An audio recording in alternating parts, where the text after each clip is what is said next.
What a great song that was. That was Uptown Funk. And if that doesn't put a skip in your step, well, I don't know. Maybe I should call you an ambulance. Because that was very, very, very upbeat, right? And that makes you feel good, doesn't it? Some Uptown Funk, realizing how awesome you are. You know, I need you to realize it yourself. Not just me tell you all the time. Although it's good for me to tell you. But you need to realize it yourself and know it, right? Know it like a fact. Know it like as factual as the fact that you're sitting there listening to me, or the fact that you're on a chair, or you're standing, or you're in the kitchen prepping your lunch, or whatever it is you're doing. As sure as you know you're doing that, know how absolutely awesome you are. Because you are. You're a walking miracle. I mean, geez, come on. You came from the strongest sperm. There was a million of them, and here you are. So if that isn't an accomplishment or proof of a miracle, I don't know what is. So there you go. Is that a good analogy? I don't know. I don't know, but clearly you understand it, and that's what matters. So this is pretty cool. Time for the good news. And the good news is always international, but it's very nice when I can share something that is Canada-based. This is pretty cool.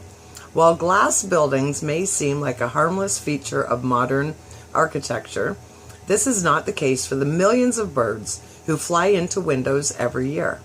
But this Canadian city is quickly becoming a leading example on how to protect birds from the dangers of glass.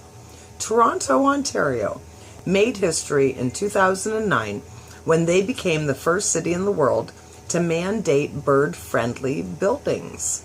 Whoa, that's pretty cool. This means that any structure that's built within Toronto city limits must incorporate several features that prevent birds from accidentally flying into the glass.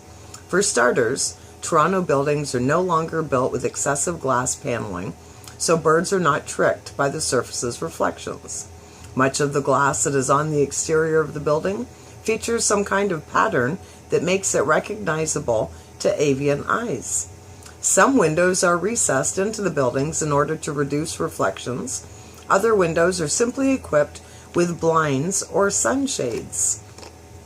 Since birds can be drawn to bright spots in the sky, city buildings turn off their lights at night.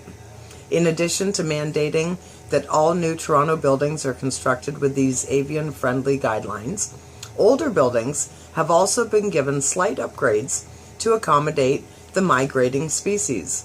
According to the BBC video that you can see when you go to the Positive Power page and you look at this article, bird deaths are almost completely eliminated after patterns were added to several pre-existing building windows. These groundbreaking initiatives are thanks to the work of the Fatal Light Awareness Program, also known as FLAP, a charity dedicated to saving birds from the dangers of reflective city glass. Michael Measure, FLAP's executive director, said in a statement, "FLAP's years of tireless work in bird conservation has finally produced one of our most desired results, which up to now could only be dreamed of. Let's not forget, Toronto could never have become a champion in bird friendliness without the pinnacle roles played by the stakeholders of Lights Out Toronto, Toronto City Council, and the Toronto Planning Department staff. For this, FLAP and the birds are eternally grateful."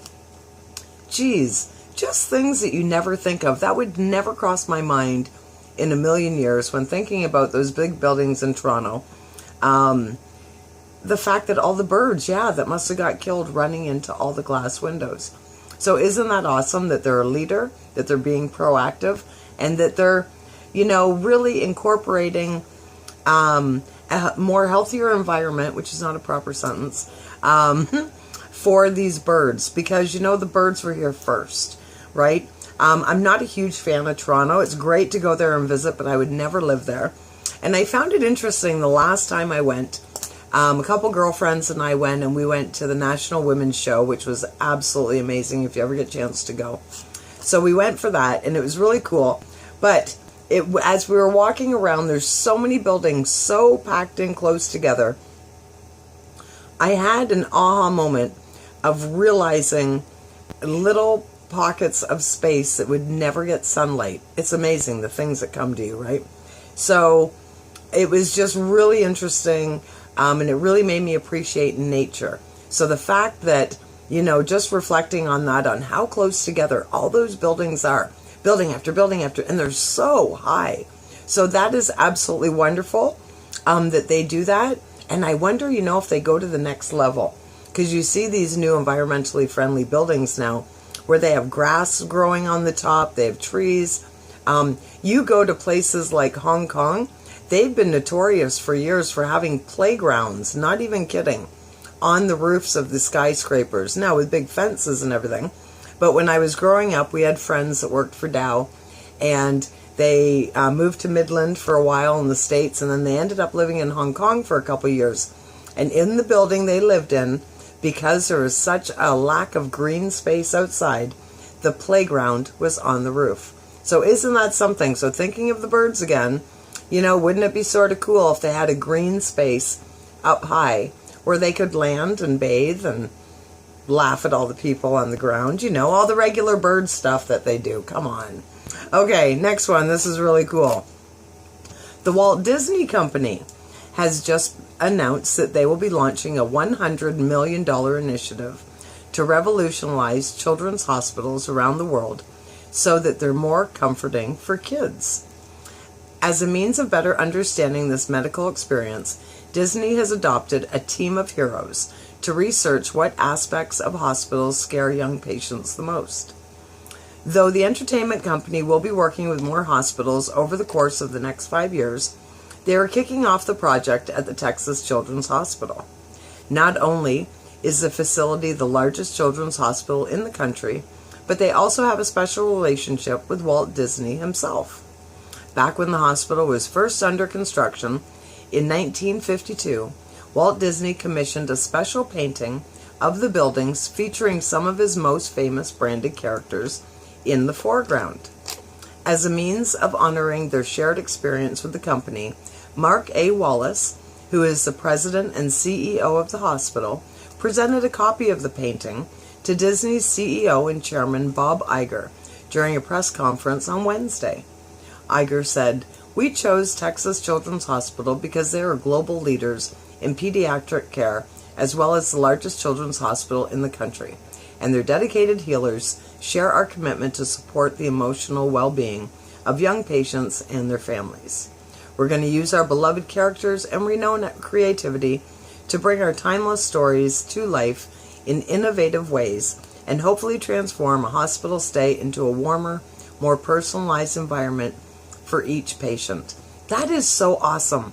I am not a child, you may have noticed, and I don't like going to the hospital. I don't like the smell. I don't like the way it looks. Things are too shiny, all that stuff, and so imagine how a child must feel. A child that is absolutely terrified of all these people they don't know and the whole thing. So that is absolutely wonderful. And talk about technology and moving forward. It's an interesting world that we live in because we have the ability to do so much stuff. So this is pretty cool. Do you know about 3D printers? 3D printers came out, to my knowledge, quite a few years ago. So if I heard about it quite a few years ago, they've been going on for a long time. Because that's the reality, right? It's all going on behind the scenes, and by the time the regular Joe or Jane or whatever, hope you're not offended, by the time they see what's going on, it's been in the works for a long time. And the price point's been brought way down. So 3D printers are exactly that. It is a printing system that can print an actual thing. So, America's first, are you ready for this? 3D printed home has just been created in Austin, Texas. The stylish house was created by Icon, an innovative construction company, and New Story, a charity dedicated towards providing shelter for families in the developing world. After the successful establishment of the home in Austin, the organizations are now working towards building a whole community of the 3D printed homes in rural El Salvador or Haiti. Each home costs, roughly $4,000 American to create, with a small amount of additional human labor. All the sources for the building are locally sourced and made from mortar. Additionally, each home takes only about 12 to 24 hours to make.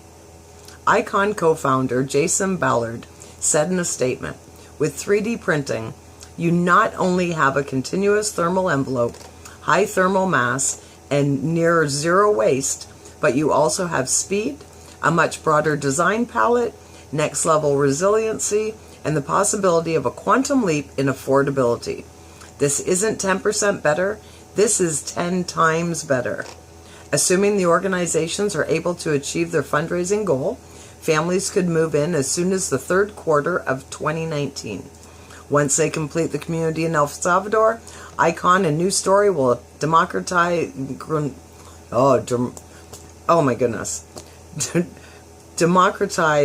the technology to other nonprofits and governments to scale around the world.